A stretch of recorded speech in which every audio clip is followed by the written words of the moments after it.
Johnny Depp has played everything from a pirate of the Caribbean to a man with scissors for hands. The famously private actor, excuse me, sat down with me for a wide-ranging conversation. We began by talking about his new character, Tonto, in The Lone Ranger.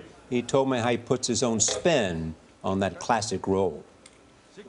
I just saw this guy as this kind of very, interesting sort of warrior, and there was I saw a way to tip the cliche of the portrayal of Native Americans. First and foremost was these people must be respected. These Native Americans, these human beings, need to be respected. They need to be treated with dignity, and then the entertainment sort of part came later. But you remember watching Tonto as a child? Oh yeah, was a big fan. Was a big fan, and loved it. But always, I mean, even at the ripe old age of 5, 6 years old, I was always somewhat perturbed at the idea of Tonto being a sidekick. Take a look at this. This is Rolling Stone magazine, but there you are. There he is. Yeah. There he is. And take a look at this. You know this photograph. Yeah, that was the inspiration. That was the inspiration. That was indeed the inspiration. I saw that. I was immediately struck by the lines going down his face, because it appeared to me that as if the man had been cut into quarters.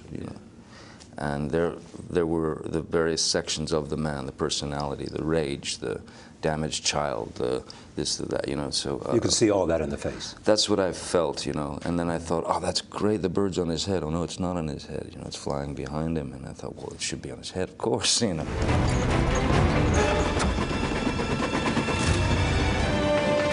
the end of the line. Can we jump? I think that even, now, when presented with the image of Tonto, Disney were struck by them. I think that when we went into production and they saw what was what I actually looked like really fully, I think that they were a little bit worried again. They had more doubts. And yeah, and that's sort of that. That's the kind of stimulus. I mean, it's stimulating for me. I find if somebody's a little worried about what I'm doing, then I think I might be doing it. You must be doing something right. Must be doing it right. If they're not worried, you're worried. Yeah, yeah, absolutely. If I don't see some sort of panic or fear near me, then I get worried. Well, were you worried when you turned 50? No, it was like, I mean, it was just a wake up. It's another day, and everybody makes a deal about, the idea of, oh, 50, half a century and stuff like that. It felt like 40 to me. It just felt like another decade, really, I suppose the only thing at 50 you can really start to look forward to is just total irresponsibility. Irresponsibility or responsibility? Total irresponsibility, yeah. As you get older, you can just sit in a chair, can't you? You can wear anything you want. You can walk down. Old people dress cool, they wear sweatpants, the elderly have it down. Somebody once said to me, when I became 60, I used to care about what people thought of me. Now I only care about what I think of them. Yeah, exactly. I remember Marlon distinctly saying, he reached a certain point in his life where he just finally was able to utter the words, "I just don't care." And the way he said it to me was, it was like it was as if he had attained nirvana. He worried a little bit about you working too hard. Yeah. He said what? He said, how many films do you do a year? And I said, I don't know, it depends, maybe 3. He said, too much. I said, what do you mean too much? He said, we only have so many faces in our pockets. And I thought, you got it. It makes sense, man. I guess, you run out of characters. Are you still learning about acting? Oh, I think you learn every time out of the gate. I think that's the thrilling thing about the process, is that every time you're out there and you give it a shot, with a character that might make people a little nervous initially, especially people with their wallets involved. The process itself is a gas, and you're out there trying to do something different each time, because each time you try something different, you're stretching out a bit. I knew you'd warm up to me. Commodore Norring's in my effects, please. What have kids meant for you? Kids? Your kids. My kids? Everything. What do you mean? Everything. They're, they've certainly made me grow up, that's for sure. Really? Yeah, well, they made me. You mean take responsibility, or? Well, no, just as they you know, sort of progress throughout life, you know, and my son, my boy Jack, is now 11, my daughter Lily Rose is 14.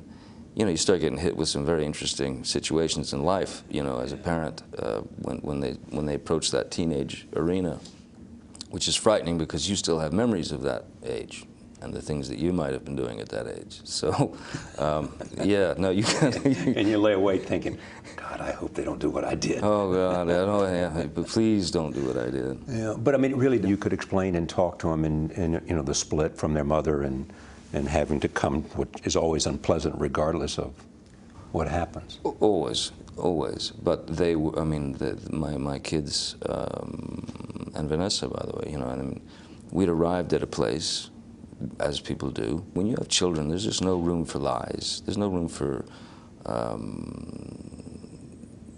anything but the truth. It's not anything other than that is a bad example, I believe. So we were just very truthful with them, and they were incredibly understanding, incredibly accepting.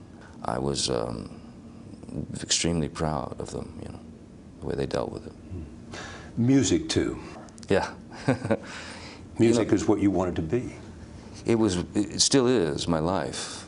It always was. It's just, I just don't do it for a living anymore, you know. It's my natural habitat, really, you know, is to have a guitar strapped to me. Yeah, but when you played, you didn't want to be the vocalist, you wanted to be the man in the shadows. I wanted to, exactly. When I was, you know, playing clubs at, you know, 15, 16, 17 years old, even then I was, you know, trying to stay out of the lights, you know, tried to stay in the darkness and just play my guitar. Now, is any of that still part of who you are, the sense of? Most definitely. Really? The idea of being that lead singer, you know, of being the front man, to me, when you're in a group or a band, is So you'd rather be Keith than Mick? I'd rather be Keith than Mick, indeed. Yeah, yeah. That's what it boils down to. No disrespect, Mick. Yeah. None whatsoever. Exactly. None whatsoever. Be a good vocalist is fine with me. I just want to be back there. Great. I can't do that. Don't want to. Yeah. So look ahead at 50 to where the priorities are. What are they?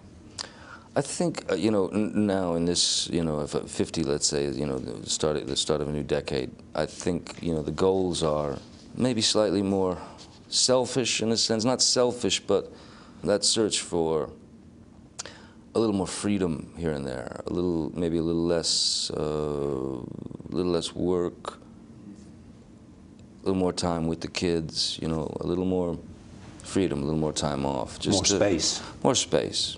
More ability to, yeah, breathe and not, you know, have to be the novelty